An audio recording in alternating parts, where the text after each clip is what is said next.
Welcome to Outright TV, a video and podcast series bringing you stories of LGBTIQ people and allies across the globe as we face this pandemic together. I'm Yvonne Wamari, Africa Program Officer for Outright Action International. And for today's episode, I am talking to Toni Kamau from Nairobi, Kenya.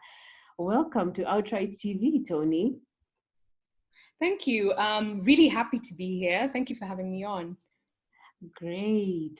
Well, it's been a long while. I remember us when we were small kids in Consolata Primary and then grew up into high school. And so from there, we lost track of each other. We lost contact with each other. And it's nice to be able to reconnect with you again after so many years. We would say how many years, but so many years. Yeah. Can you tell the listeners a little bit more about yourself? Well, I also hear what you have been up to all these years. Okay, great. Yes, it has been a while since we've last spoken. So I would say I am a producer, an independent documentary producer. I've been doing this for the last 7 years, working as an independent documentary producer. But before then, I used to work on TV documentaries, corporate videos, commercials. So right now, I'm working on, I just recently released a documentary project called Softie that was at this festival called Sundance. It was filmed for over 5 years.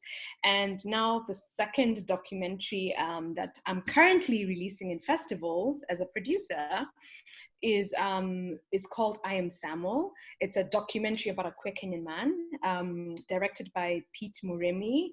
We filmed it for 5 years in Kenya and edited for 2 years. So it's been a 7-year journey working on that project. Great. Wow, that's a long time to be working on a project, my word. So this, I'm Samuel. Can you give us a little bit of a synopsis of this documentary and what was the motivation behind it as well? Yeah, sure. So I'm Samuel is a 69-minute documentary, and it's observational. So what that means, we followed Samuel for a while, like for about 5 years with a camera. So the director, Pete Muremi, was just basically on and off filming with him and trying to understand like what his lived experience was. So the story is about, Samuel, who comes from a very religious, traditional rural background in Kenya, and his story of discovering his sexuality, that he's queer, and his struggle between himself and his father to build a house right next to him in the village, work the farm. But Samuel had different ambitions for himself. He wanted to move to the city, find a new life, and he wanted to find community, fellow queer men, and he wanted to fall in love. So we chronicle that journey, and the last 2 years of filming, the filming focused quite a bit on his relationship with his partner Alex, and that relationship between him and Alex, and his relationship between Samuel and his dad. That's kind of like what the focus of the film is. The motivation came mostly from Pete Muremi, who's the director, very good friend. So he's the creative lead on the project. And a family member was going through a similar experience in terms of coming out to their family. And he met Samuel through their circle of friends. And I think for Pete, the story resonated with him because Pete had a similar struggle with his dad. I mean, Pete is not queer, but he had a similar struggle with his dad over his dad wanting to live a certain kind of life that Pete was not willing to live. Mm-hmm. And I think over the course of time, we figured out what the story was because it's a documentary that's showing someone's lived experience. And we didn't set out planning to film the story that we ended up with. Okay, perfect. Maybe you can tell us just a little bit about the other documentary that you spoke about, Softie. Can you just give us a bit about that and also what was the motivation behind that piece of work? Yeah, sure.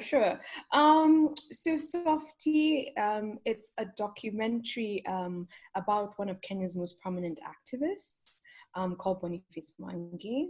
And it's a story about balancing duty to your country with the love for your family. So families are coming up a lot in the project that I tend to work on. You know, family responsibility, priorities. So that's an amazing by director Sam Soko. He filmed with Boniface for like over 5-6 years. I joined the project late 2018 to help with fundraising, project management, because it was, I mean, we had like over 500 hours of footage and we needed to turn it into a feature, which is about 90 minutes long.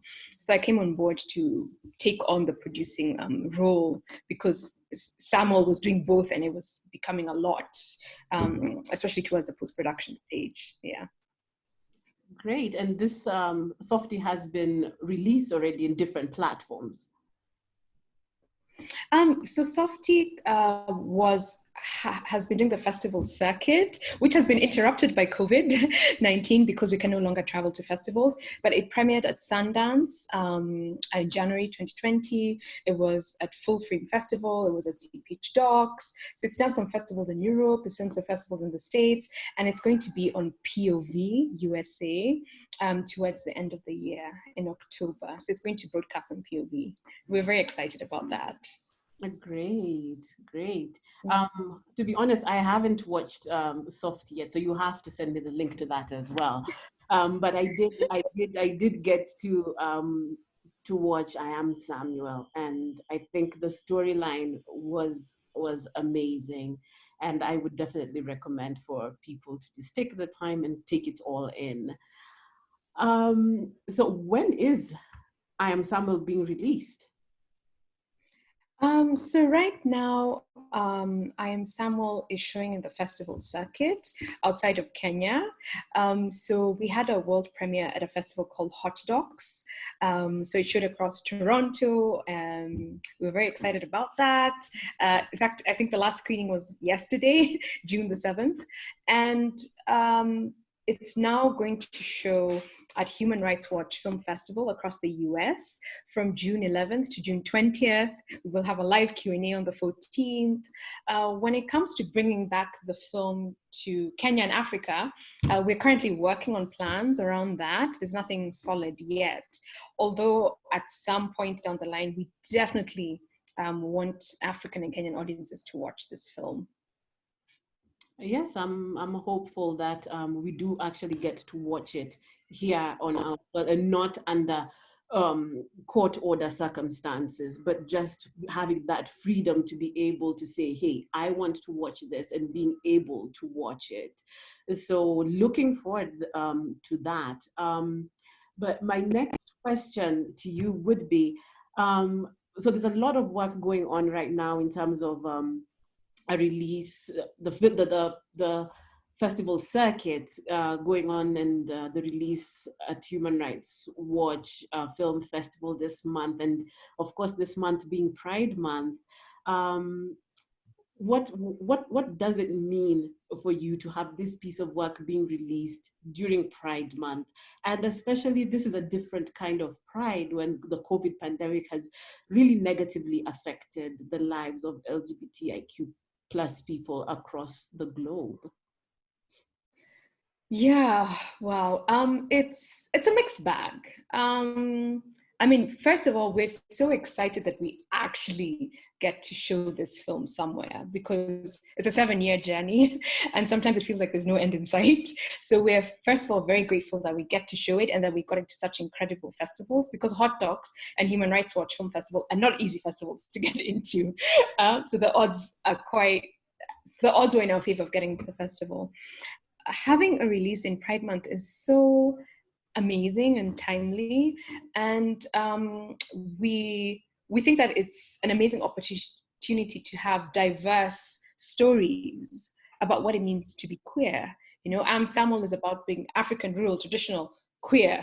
What does that look like? What does acceptance look like in the African context? You know, we feel like we're adding, you know, another point of view and another lived experience, you know, to the canon of what it means to live as a queer person in this world. And and the timing couldn't have been more perfect. In fact, we're doing a lot of like communication around the fact that it's Pride Month. Yeah, I mean, during COVID-19 has been very trying. I know, like, for example, a lot of queer people in East Africa, you know, who are potentially seeking, like, you know, who are potentially trying to relocate because of the safety and security. They're stuck. You know, they're stuck wherever they are. So it becomes increasingly dangerous, you know, to be queer and trying to seek refuge in countries which had originally opened, which generally opened their doors to other people, but now can't, just because of COVID. And you know, and also the other issue has been, we haven't been able to travel to the different festivals, because it's always a different experience showing your film in person, you know, and having discussions face to face and creating connections and collaborations. Yeah, but I think the way life is, you just have to roll with the punches, and that's what we're trying to do as we try and figure out our release. Yeah. Perfect. Thank you so much. So, last question. What is your pride wish to others around the world? Wow. My pride wish to others around the world is that we are able to accept diversity in all its forms, you know, and that we're able to uplift the voiceless when we are in a position of power. I think that's my pride wish, that everyone uses their privilege to be able to uplift those who do not have similar privileges. And you know, the fact that we're having the Black Lives Matter protest right now, it's a call to action for even people with some level of privilege within the queer community, allies, to be able to lift the voices of people who come from minority communities, you know, triple, quadruple minority communities, your Black, queer, trans, you know, living in a Western country, Black, queer, trans, living in an African country, you know, Black, queer, poor. Like, if you have a level of privilege, you need to uplift the people who do not have any sort of privilege. So I think that's my pride wish. Yeah, for the month.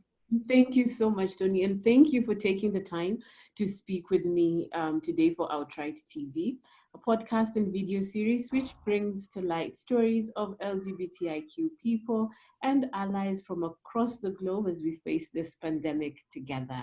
Thank you so much, Toni. Thank you. This was Yvonne Wamari, Africa Program Officer, and I was speaking to Toni Kamau. My colleagues and I will be back soon with more stories.